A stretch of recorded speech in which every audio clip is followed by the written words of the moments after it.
Welcome to the New Orleans Humanist Perspective, presented by the New Orleans Secular Humanist Association, following our few principles of humanism.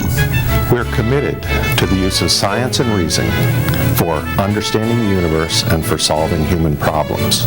We're skeptical of untested claims of knowledge, but we're open to new ideas. We are concerned with securing justice and fairness in society and in ending intolerance and discrimination. We are committed to the total separation of religion and government. We affirm humanism as a realistic alternative to the theologies of despair and the ideologies of violence. We reject the concept of an afterlife and believe in living a full and rewarding life here and now. We value and respect each individual's right to judge and lead their lives according to their own position, as long as it's respectful of other people, living in a free society.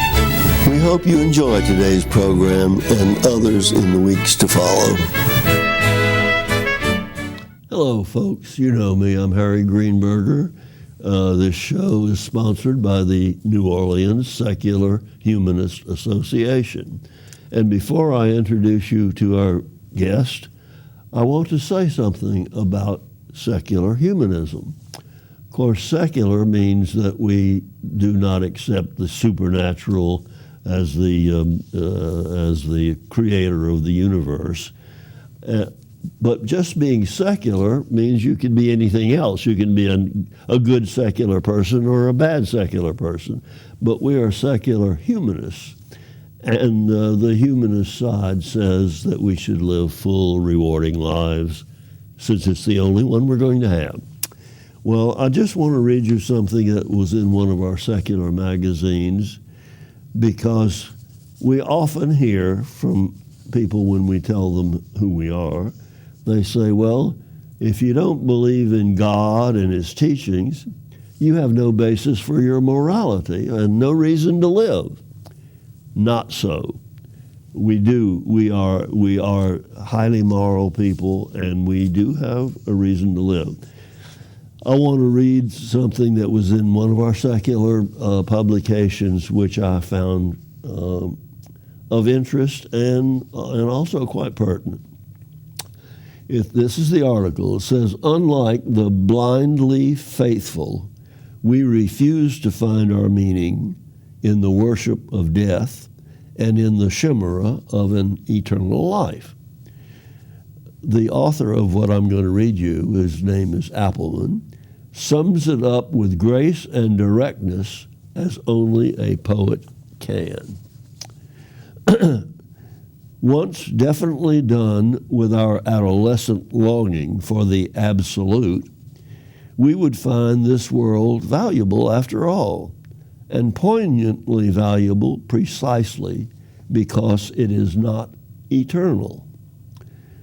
Doomed to extinction, our loves, our work, our friendships, our tastes are all painfully precious.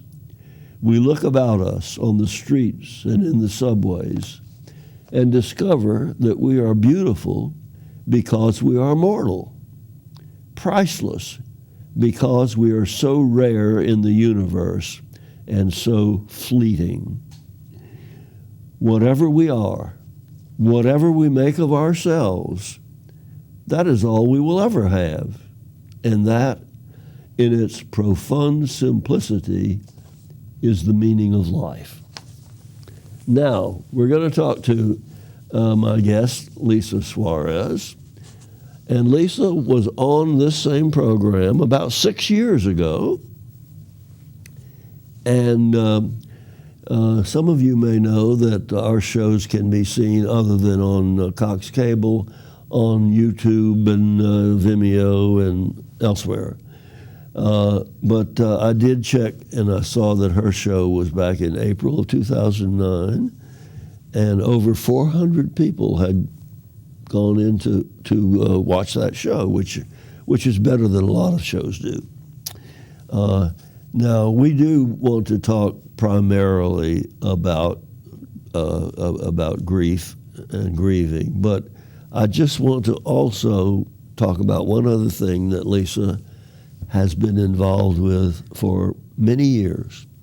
She's the president of the Faubourg-Marigny Improvement Association. How long have you been doing that? Well, I did have to drop out for a while. I remained a member after Katrina, but my house wasn't destroyed, but my business was hurting pretty badly after Katrina, so I had to drop out of a lot of activism with Marigny. But I came back in to help with a campaign called Size Matters, and I know that a lot of people in New Orleans have seen the signs. And Size Matters had to do with having tall buildings in our neighborhood, which is in a historic district as of 1978. And being part of a historic district requires a lot of responsibility, similar to the French Quarter, because we are one of the oldest neighborhoods in New Orleans, and we insist on maintaining our historical character.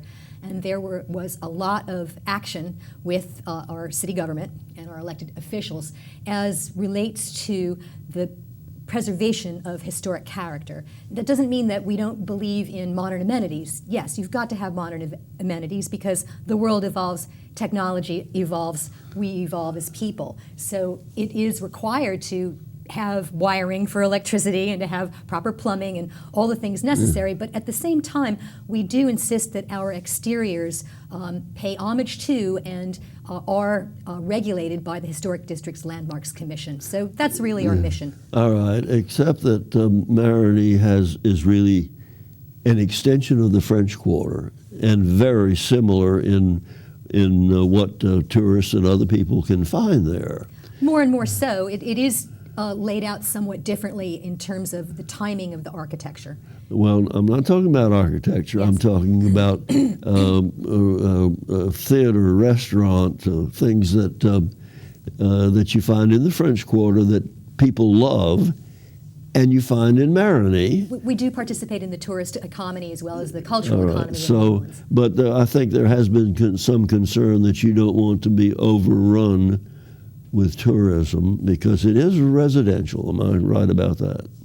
You are right about that. However, the people who live in Marigny have had very little control over the decisions made by our elected officials and by the developers that promise all kinds of property tax if they just build more. I see. So you have an ongoing problem there. Ongoing. All right. Now, I did want to talk about that for a minute because I'm interested in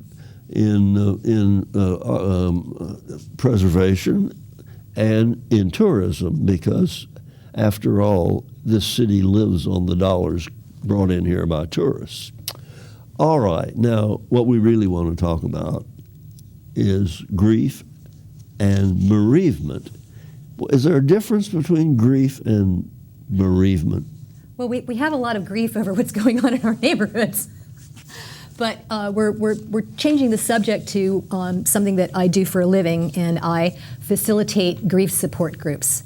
So I want to make clear that the grief support groups that I do, that I facilitate, as well as another counselor, therapist who also facilitates groups, they are open to the public for free. So if you find yourself, if the listening audience in the New Orleans area finds yourself in need of helping with your grief. Okay, bereavement really defines a period of time, and grief defines the actual feeling that you're going through. I see. So that's the difference between the grief and bereavement.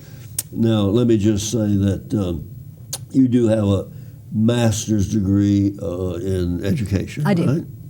So you have qualified yourself. Yes, with a specialty in human services counseling. Right. Now, you, what makes grief support groups helpful? The first thing that makes a support group helpful is the fact that you don't have to be alone in your suffering. And that's not even the most important thing. I mean, it's a good thing to be able to be around other people who are going through something extremely similar to yourself when it comes to grieving a loved one. The other thing that's so important about being part of a group is that you have the opportunity to tell your story as many times as you need to tell your story. And we have found that in the grieving process, people may refer to it as doing grief work. And while you're doing the work of grief, in order to not escape your suffering, but to begin to be part of life as the suffering continues and goes on, it's so much easier if you can tell your story as many times as you need to. And the thing that we come up against mostly are people who will say to the person that is bereaved, that has lost a loved one, oh, you're not over that yet? And we find it over and over, and it doesn't matter if you're secular humanist or if you're part of an organized religion, people will get tired of hearing your story because they do not want to be beleaguered with another person's grief. You can't really understand unless you've been through it yourself. So by gathering people together that are suffering in a very similar way, a very human way, we find that people do go through the process a lot more easily. I have this question. Do these people voluntarily come to your group, or do friends, relatives, or someone else encourage or bring them in? How do they decide to be a part of what you do? You know, it's across the board. Some people come by themselves because they recognize that they might that they're not progressing, they're not enjoying their lives, they can't really move on, that they're stuck in this pattern of sadness and suffering because they miss their loved ones so much. The one really common denominator that we have about people who attend the grief groups, whether they're referred from other therapists or whether they're referred from mental health organizations or whether they're referred from various churches or whether they're referred because they heard about it and felt that they needed something to move on with their lives, the one thing that's in common is that anyone who attends a grief support group is a person who has had a lot of love in their life.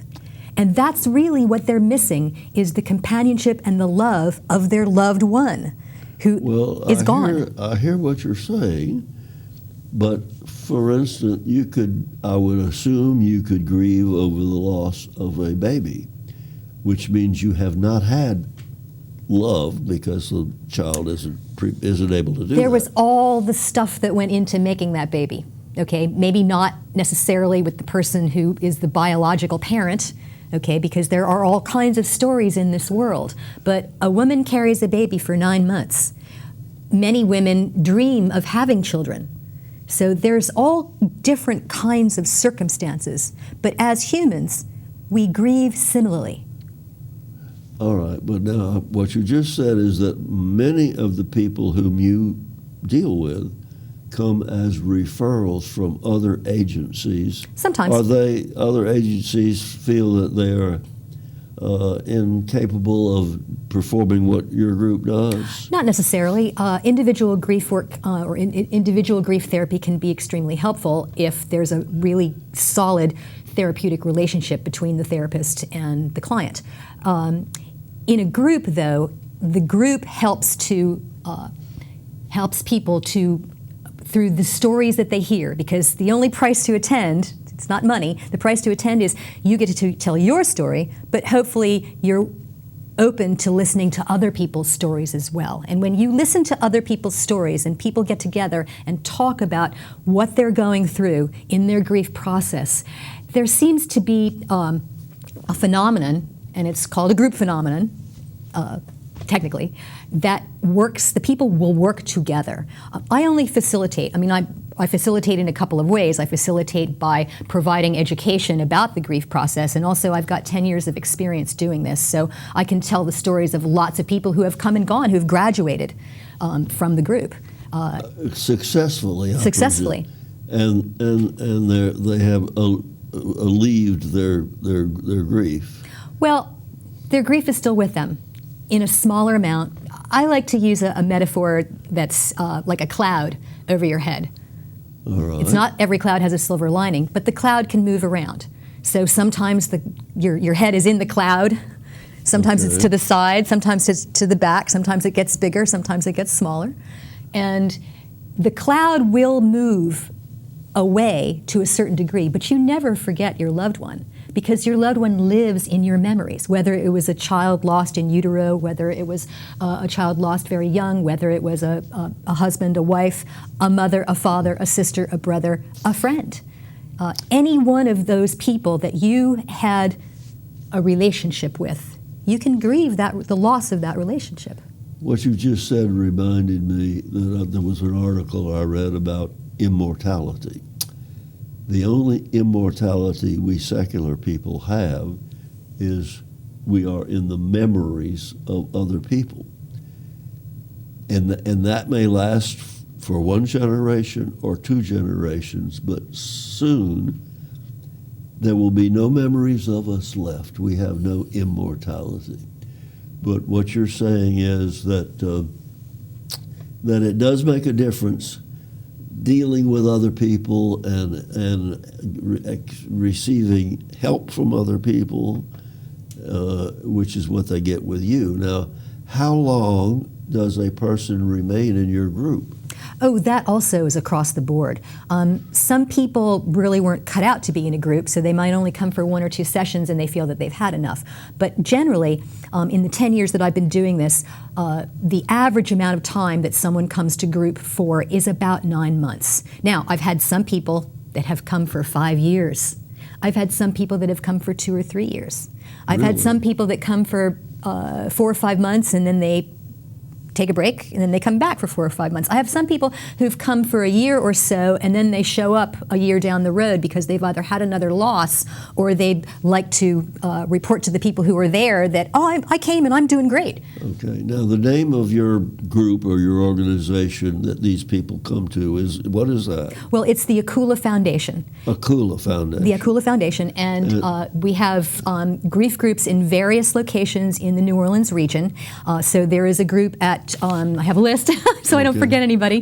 Touro Hospital, Ochsner Baptist Hospital, the Cannon Hospice in Elmwood, West Jefferson Medical Center, and the Waldenberg Assisted Living and Retirement Community in Algiers. All of the groups are open to the public and all of them are free.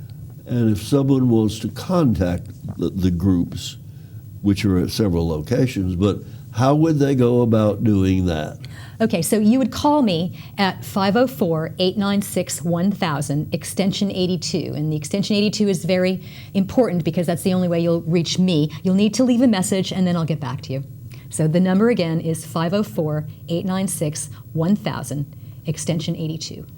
Do you also have an email address? The email is a little complicated, so I prefer You'd rather go with the telephone. To stick with the telephone. Before the show's over, remind me so you can give that telephone number another time. Okay, I think it's good to have the opportunity to call someone back. If you do everything through email, then there's no human touch there. Okay. And I do like to talk with people before they come to the group so that they're not surprised by anything. And you're saying that what these people need is a human touch, right? Human contact, for sure. Maybe not so much the actual touching part, because that's something that they are missing, but the contact in terms of talking to people and talking in a group amongst yourselves and hearing what people have to say. There's no substitute for it. In any kind of group, there's just no substitute for social contact. And to get together in a group that are having similar difficulties, yes. It's different from a drug rehab or AA or that kind of thing, because nobody really gets hooked on grieving. Okay, but the main tenet, the main purpose, the main reason for doing this is to help people go through the grieving process.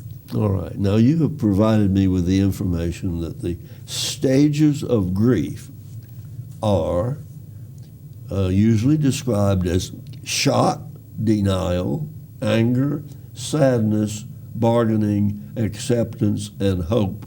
Talk about that. The big ones for me, the ones that we tend to talk about the most, is the initial stage of shock. And it's important also to note that these stages of grief do not go in any particular order, and they can also happen all at once, or some will happen and others won't happen, or you may notice them later and not right away. But when we talk about shock, we're talking about emotional shock. In this world today, we hardly ever discuss emotions and feelings. There's a cliche, and how did you feel about that as far as counselors and therapists are concerned? We are concerned with your feelings, and you may feel sad, and you may feel unhappy, and you may feel hurt, you may feel abandoned. There are so many feelings that enter into, and emotions that enter into these stages of grief, that it's important to have the opportunity to name them, because they don't seem to be quite as scary if you're naming them. The shock and you part, do that at your meetings. Yes. You describe the stages. That's the subject of the conversation is, what are you feeling as you're going through the grieving process? And you may be, at the beginning, I like to say they don't all go in order, but almost always emotional shock is at the beginning, because all of a sudden you're without this person. And not in every case. Some people go through a long caregiving, years and years of caregiving to a person who's ill, and then they do die. And now what do you do with your emotions? Because it's different. You can do all the pre-bereavement in the world. You can feel like you are prepared to deal with the death of a loved one. But after it actually happens, it's always different than what you expected. And I have people coming over and over and telling me this. So this is, and my own experience as well, because I've had deaths in my family and of friends, and have had to deal with that. So shock is actually protecting you. It's your brain's way of protecting you from feeling all the pain at once. And believe me, you will. If you loved this person, you will feel pain. I like to say that you feel as much pain as equal to the love that you have for this person. So if you are really loved, and you have really loved in your life, the other side of that is the pain of loss. So that's why I like to say people who come to the group, they've been really loved, for the most part. Well, I hear what you're saying. All right. Well, what about the anger, bargaining? Well, how does all that fit in? It seems like anger is the most difficult part, because there's lots of people who have no problem being angry and expressing anger, but there's a lot of people who keep anger inside because they don't want to express it, because they don't want to feel embarrassed, or they don't want to put anything on another person, so they hold anger inside. Well, once you hold anger inside, you could explode inside. So to have a safe place where you could go and talk about how angry you really are, and people are pretty damn angry.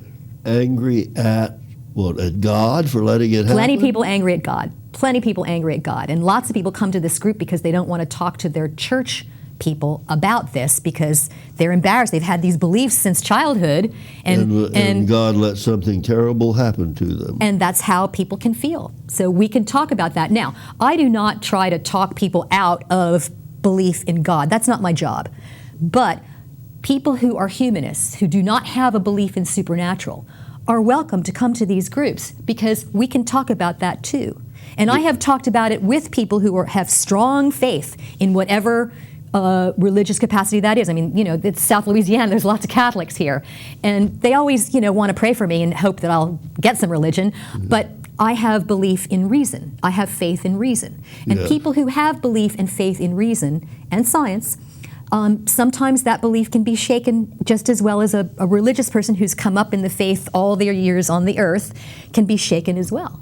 Well, my position regarding secular humanism, or existence, we can talk about what, when, where, how, but we can't answer the question why.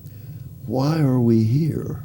The science can tell us how we got here, but why? Well, and so if these people come to you and say, why did this happen to me? What's the answer? Well, there is no answer. It's the same answer as, how long is it going to take me to get through this? It depends on the person. So a person's personal existence and their belief in their personal existence is really up to them. They have to have the opportunity to define their own reason for existence, and many people who are religious will define it in those terms. People who, such as you and myself, who are tied to reason, we find our own reasons for being here. What would you say? I know that you don't ask people, well, are you religious or are you not, but from your observation, what sort of ratio between believers and non-believers are part of your grief practice? Oh, it's going to be 80% believers, because we are in a society, we're in a civilization that feels a certain sense of relief and the ability to not have to take all the responsibility. And that's okay. If you don't feel strong enough to take all the responsibility for your existence, and you can put it on, shall we say, God's shoulders, then I could kind of be jealous of that, because that's not open to me. I've repudiated that. Okay. So for another person, I cannot tell a person that's wrong, because that's their belief, and I will always respect the diversity of other people's beliefs. It's paramount to being a secular humanist is we have respect for everyone else and their own belief system and core beliefs. It's important for people to feel that they have some facility, some ease with those core beliefs. And I would never try to convince somebody that, no, you don't really believe that. What's important is to help someone through the grieving process. And how that's done per individual always varies per individual.